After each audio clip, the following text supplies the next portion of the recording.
Hello everyone, you are watching News Insights. Let's watch today's news updates. ಕೊಡ್ತಾ ಇಲ್ಲ, ನಿಗದಿಯಾದ ನಮಗೆ ಸಂಭಾವನೆ ಇಲ್ಲ. ಅವತ್ತು ನಮಗೆ ನಿಗದಿಯಾದ ಸಂಭಾವನೆ ಯಾವ ತರ ಮಾಡಿದ್ರು ಅಂತ 2001ರಲ್ಲಿ ಒಬ್ಬ ಸರ್ವೇಯರು ಮತ್ತೆ ಒಬ್ಬ ಅಸಿಸ್ಟೆಂಟ್ ಇಬ್ಬರಿಗೂ ಆಗುವ ಸಂಭಾವನೆನ ಟೋಟಲ್ ಮಾಡಿ 18 ಕಡೆಗಳಿಗೆ ಸರಾಸರಿ ಮಾಡಿ ಅದನ್ನ ನಮ್ಮ ಸಂಭಾವನೆ ಅಂತ ಆ ಕಾಲಕ್ಕೆ ಫಿಕ್ಸ್ ಮಾಡಿದ್ರು 300 ರೂಪಾಯಿ ಅಂತ. ಅವತ್ತಿನ ಹಣದ ಉಬ್ಬರದಕ್ಕೂ ಇವತ್ತಿಗೂ ಸಾಕಷ್ಟು ವ್ಯತ್ಯಾಸ ಆಗಿರೋದ್ರಿಂದ ಇವತ್ತು ನಮಗೆ ಎರಡು ಸೇರಿಸಿ ಸಂಬಳ ಕೊಡಬೇಕು ಅಥವಾ ನಮಗೆ ಸಂಬಳ ಕೊಟ್ಟು ಅಸಿಸ್ಟೆಂಟ್ ಕೊಟ್ಟರು ನಾವು ಕೆಲಸ ಮಾಡೋದಕ್ಕೆ ಏನ್ ಸರಿಯಾದ ಈಕ್ವಲ್ ಪೇಮೆಂಟ್ ಕೊಟ್ಟರೆ ನಾವು ಮಾಡೋದಕ್ಕೂ ಕೂಡ ರೆಡಿ ಇದ್ದೀವಿ. ದಯಮಾಡಿ ಅದನ್ನು ಮಾಡ್ಕೊಡ್ಬೇಕು ಅಂತ ಹೇಳಿ ನಾವು ಸರ್ಕಾರನ ಬೇಡಿಕೆ ಸಚಿವರನ್ನು ಪ್ರಶ್ನೆ ಮಾಡ್ಕೋಬಹುದು. ಈ ಪರವಾನಗಿ ಭೂಮೋತ್ತರ ಏನು ಕಷ್ಟ ಪಟ್ಟು ಕೆಲಸ ಮಾಡಿರೋ ಒಂದು ಪ್ರತಿಫಲನೆ ಇವತ್ತು ಆ ಪ್ರಾಜೆಕ್ಟ್ಗಳೆಲ್ಲ ಸಕ್ಸಸ್ ಆಗೋದಕ್ಕೆ ಕಾರಣ ಆಗಿರೋದು. ಯಾವುದೇ ಕಾರಣಕ್ಕೂ ಮುಂದುವರ್ಸಲ್ಲ ಅಂತ ಹೇಳ್ತಾ ನಾನು ಈ ಮಾತನ್ನ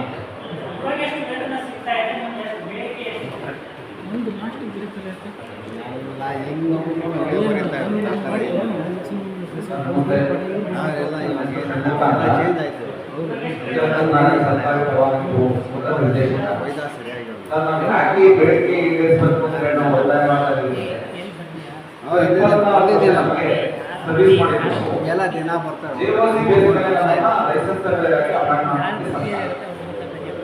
ಬೇರೆ ಎಲ್ಲಾನು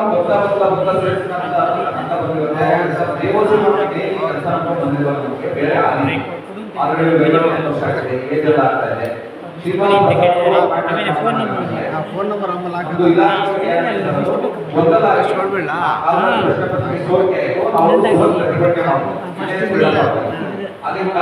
ಏನ್ ಮಾಡೋದು ಬಂದು ಈಗ ಒಂದ್ಸಲ ಅವಕಾಶ ಮಾಡಿ, ಯಾರಿಗೂ ತೊಂದರೆ ಮಾಡಬೇಡಿ. ಅವ್ರು ಅಪಾಯಿಂಟ್ ಆಗಿದೆ, ಅವ್ರ ಜೀವನ ತೊಂದರೆ ಆಗುತ್ತೆ, ನಿಮ್ಗೂ ಅವಕಾಶ ಮಾಡ್ಕೊಡಕ್ಕೆ ನಾನು ಸಕಲವಾಗಿ ಪ್ರಯತ್ನ ಮಾಡ್ತೀನಿ.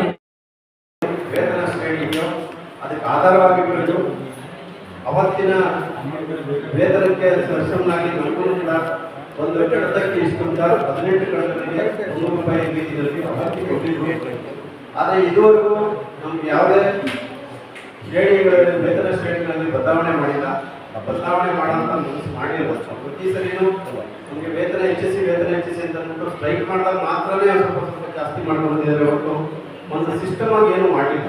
ಇದು ಇಲಾಖೆದಾಗಿರ್ಬೋದು, ಸರ್ಕಾರದಾಗಿರ್ಬೋದು, ಅದು ನಮಗೆ ಅದ್ರ ಬಗ್ಗೆ ಗೊತ್ತಿಲ್ಲ. ಆದರೆ ನಮ್ಮ ಒಡನಾಟ ನಾವು ಏನಿದ್ರು ಇಲಾಖೆಯಲ್ಲಿ ನಮ್ಮ ರೈತರ ಪರವಾಗಿ ನಾವು ಒಡನಾಟ ಮಾಡ್ತಾ ಇದ್ದೀವಿ. ರೈತರು ಏನು ದುಡ್ಡು ಕಟ್ತಾರೆ ಅದರಲ್ಲಿ ಇಂತಿಷ್ಟು ದುಡ್ಡು ನಮಗೆ ಕೊಡ್ತಾ ಇದ್ದಾರೆ. ಯಾವುದೇ ಸರ್ಕಾರದಿಂದ ನಮಗೆ ದುಡ್ಡು ಕೊಡ್ತಾ ಇಲ್ಲ. ನಾವು ಇಷ್ಟು ದಿನ ಏನು ಮಾಡಿದ್ದೀವಿ, ಕಾದಿದ್ದೀವಿ. ಇಲಾಖೆಯಲ್ಲಿ ಇಷ್ಟು ಜವಾಬ್ದಾರಿಯುತವಾದ ಕೆಲಸಗಳು ಕೊಡ್ತಾ ಇದ್ದೀರಾ. ನಮ್ಮ ಈ ಕಾಗದ ಪತ್ರಗಳನ್ನು ಜವಾಬ್ದಾರಿಯುತವಾಗಿ ನಾವು ಸೇವೆ ಮಾಡಬೇಕಾಗುತ್ತೆ. ಇವತ್ತು ಸಾರ್ವಜನಿಕರ ಸ್ವತ್ತದು. ಹಾಗಾಗಿ ನಮ್ಮನ್ನು ಇಲಾಖೆಗೆ ತಗೊಳ್ಳಿ. ಇಷ್ಟೆಲ್ಲ ನೀವು ಗೌರ್ಮೆಂಟ್ ಸರ್ಕಾರಕ್ಕೆ ಕೊಡ್ತಾ ಇದ್ದೀರಾ, ಟ್ರೈನಿಂಗ್ ಕೊಟ್ಟಿದ್ದೀರಾ, ರಾಜಕೀಯ ವಿದ್ಯಾಲಯ ಕೊಟ್ಟಿದ್ದೀರಾ. ಇಷ್ಟನ್ನೆಲ್ಲನೂ ನಾವು ಇನ್ವೆಸ್ಟ್ ಮಾಡ್ತೀವಿ. ದಯವಿಟ್ಟು ನಮ್ಮ ಎಲ್ಲರಿಗೂ ಮಾಧ್ಯಮದವರು ಹೇಳೋದೇನಂದ್ರೆ ಇವತ್ತು ನಮಗೊಂದು ಅವಕಾಶ ಮಾಡಿಕೊಡಿ. ಇಲಾಖೆಯಲ್ಲಿ ಒಂದು ಬಾರಿ ವಿಶೇಷ ನೇಮಕಾತಿ ಅಡಿಯಲ್ಲಿ ನಮಗೆಲ್ಲ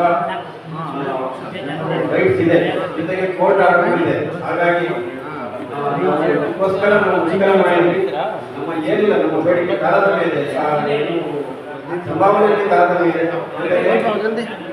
ಸರಿಪಡಿಸ್ಕೊಡ್ಬೇಕು ಅನ್ನೋದು ನಾವು ರಿಕ್ವೆಸ್ಟ್ ಇದೆ. ಇವತ್ತು ಇಲಾಖೆಯಲ್ಲಿ ಸರ್ಕಾರದಲ್ಲಿ ಒಳ್ಳೊಳ್ಳೆ ಯೋಜನೆಗಳು ಅದನ್ನೆಲ್ಲ ಬಳಸ್ಕೊಳ್ತಾ ಇದ್ದೀರಾ.